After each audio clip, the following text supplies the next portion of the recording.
தமிழ் மக்களுக்கு வணக்கம். திருநெல்வேலி நாடாளுமன்ற தொகுதியில் தேர்தலுக்கு பிந்தைய கருத்து கணிப்பு, அதாவது வாக்கு செலுத்திவிட்ட நிலையில் யாருக்கு வாக்களித்தார்கள் என்று கேட்கப்பட்டு எடுக்கப்பட்ட அந்த கருத்து கணிப்பு. இதில் பார்த்தீங்கன்னாக்கா திருநெல்வேலியில் டோட்டல் நம்பர் ஆஃப் சாம்பிள்ஸ் பார்த்தீங்கன்னாக்கா 1015 சாம்பிள்ஸ் எடுத்திருக்கோம். அதில் ஆண்கள் 491, பெண்கள் 504, மூன்றாம் பாலினத்தவர் 20. கேட்கப்பட்ட கேள்விகள் முறையே யாருடைய பிரச்சாரம் உங்களுக்கு பிடித்திருந்தது என்பதற்கு 27% பேர் மு.க. ஸ்டாலினுடைய பிரச்சாரம் பிடித்திருந்தது என்று சொல்லியிருக்கிறார்கள். உதயநிதி ஸ்டாலினின் பிரச்சாரம் பிடித்திருந்தது என்று 15% பேர் சொல்லியிருக்கிறார்கள். எடப்பாடி பழனிசாமியின் பிரச்சாரம் பிடித்திருக்கிறது என்று 30% பேர் சொல்லியிருக்கிறார்கள்.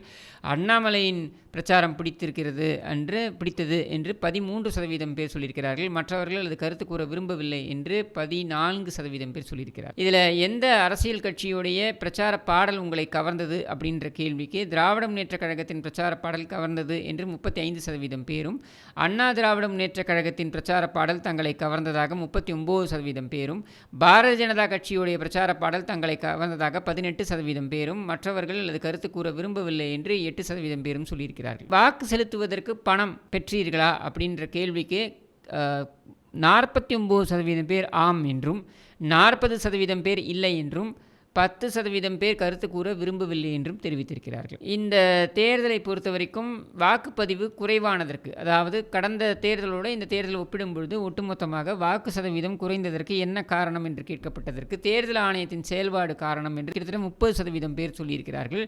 33% பேர் அரசியல் கட்சிகள் காரணம் என்று சொல்லியிருக்கிறார்கள். 35% பேர் கடுமையான வெயில், அதாவது கோடை காலம் என்பதனை சொல்லியிருக்கிறார்கள். 1% பேர் கருத்து கூற விரும்பவில்லை என்று சொல்லியிருக்கிறார்கள்.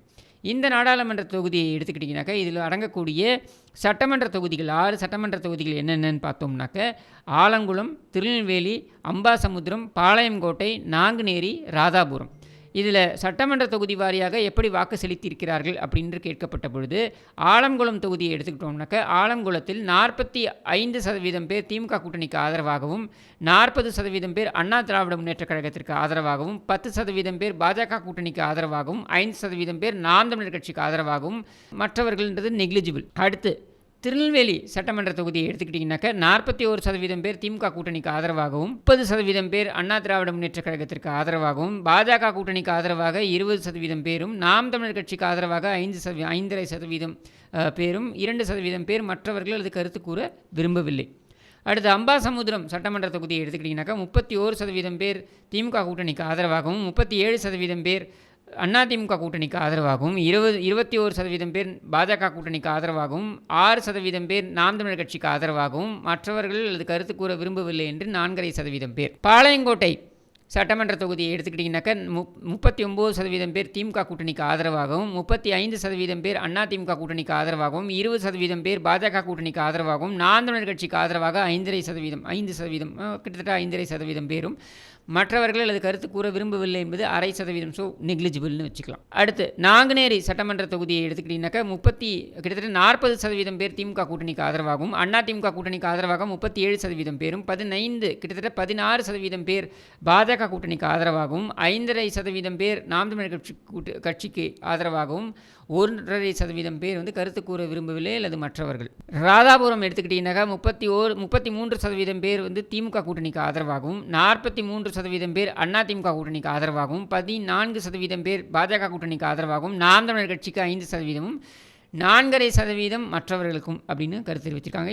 மொத்தமாக கொலேட் பண்ணும் பொழுது திமுக கூட்டணிக்கு 38% பேர் வாக்களித்ததாகவும், அதிமுக கூட்டணிக்கு 37% பேர் வாக்களித்ததாகவும், பாஜக கூட்டணிக்கு 17% பேர் வாக்களித்ததாகவும், 5.5% பேர் நாம் தமிழர் கட்சிக்கு வாக்களித்ததாகவும், 2% பேர் கருத்து கூற விரும்பவில்லை அல்லது மற்றவர்களுக்கு அப்படின்னு சொல்லியிருக்காங்க. ஸோ இதில் பார்த்தோம்னாக்கா நயினார் நாகேந்திரன் ஏற்கனவே 4 கோடி ரூபாய் அந்த பறிமுதல் செய்யப்பட்டு அந்த வழக்கில் சிக்கியிருக்கிறார்ன்றதை பார்க்க முடிகிறது. ஜான்சி ராணி நிற்கிறாங்க. அது தவிர இவர்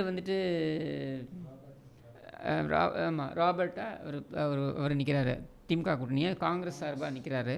ஸோ இப்படிப்பட்ட ஒரு சூழலில் நயினார் நாகேந்திரன் டெபாசிட் தக்க வைப்பதற்கே ஸ்ட்ரகிள் பண்ணுவார் அப்படின்றத நம்ம ஆரம்பத்துலேருந்து சொல்லிக்கிட்டு இருக்கோம். பல கருத்து கணிப்புகள் டஃப் கால் அப்படின்னு சொன்னாலும் கூட நாம் வந்து அதை அப்படி சொல்லியிருக்கோம் அப்படின்றத பார்க்க முடிகிறது. ஸோ இதில் வந்து திமுக 38%, 37% அதிமுக கூட்டணினா இது 1% டிஃப்ரென்ஸ் தான் வருது. ஸோ இதை எப்படி பார்க்குறீங்க? இதுவும் க்ளோஸ்டு கால் தான். இங்கே இதுக்கு காரணம் என்ன அப்படின்னா, காங்கிரஸ் மேலே இருக்கிற அதிருப்தி. ஒருவேளை திமுகவுக்கு இந்த தொகுதியை ஒதுக்கி இருந்தால் ஜெயிச்சிருக்க முடியும் அப்படிங்கிறது திமுக தொண்டர்களுடைய எண்ணமாக இருக்காங்க. ஓகே. ஆனால் காங்கிரஸ் ஒதுக்குனதுனால திமுகவினரே வந்து அதிமுக ஓட் பண்ணியிருக்கிறதா சொல்கிறாங்க.